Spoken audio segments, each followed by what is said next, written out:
वो कहानी है उस औरत की जिसे मारा नहीं गया बल्कि गढ़ा गया दर्द से, जिसे बचपन में बेचा गया, जवानी में रोंदा गया, पर जिसने हथियार उठाकर कहा अब अन्याय नहीं, अब बदला होगा।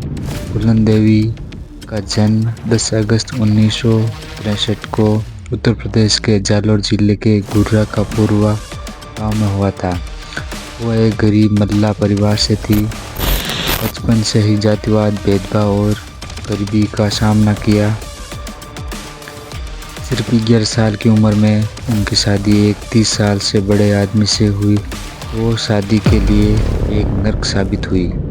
शारीरिक मानसिक यातना झेलनी पड़ी। आखिरकार फूलन ने वो घर छोड़ दिया और अपने गांव लौट आई, लेकिन समाज ने उन्हें अपनाया नहीं, उल्टा ताने मारे और वहीं से उनके अंदर का विद्रोह शुरू हुआ। कुछ समय बाद फूलन का अपहरण हुआ और उन्हें डकैतों के गिरोह में शामिल कर लिया गया। वो धीरे धीरे गिरोह का हिस्सा बन गई और मान सिंह नाम के डकैत से उनका रिश्ता बना। मान सिंह ने उन्हें इज्जत दी, साथ दिया और दोनों मिलकर चंबल घाटी पर राज करने लगे। लेकिन एक दिन ठाकुर जाति के डकैतों ने फूलन देवी का गैंगरेप किया। ये घटना फूलन की जिंदगी का सबसे बड़ा मोड़ थी। अब वो सिर्फ एक डकैत नहीं रही बल्कि बदले की आग में जलती हुई औरत बन गई। 14 फरवरी 1981 फूलन देवी अपने गैंग के साथ बेमई गांव पहुंची।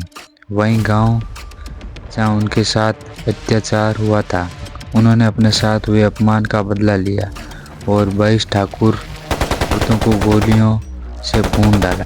पूरा देश हिल गया। अखबार में सुर्खियां थी, डकैत रानी ने किया बदला।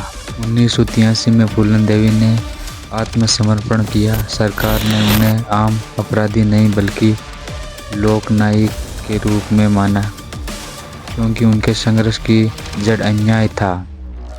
उन्होंने 11 साल जेल में बिताए और 1954 में रिहा हुई। जेल से निकलने के बाद फूलन देवी राजनीति में कदम रखा। समाजवादी पार्टी से चुनाव लड़ा और 1996 में सांसद बनी। अब वो डकैत नहीं बल्कि जनता की आवाज़ बन चुकी थी।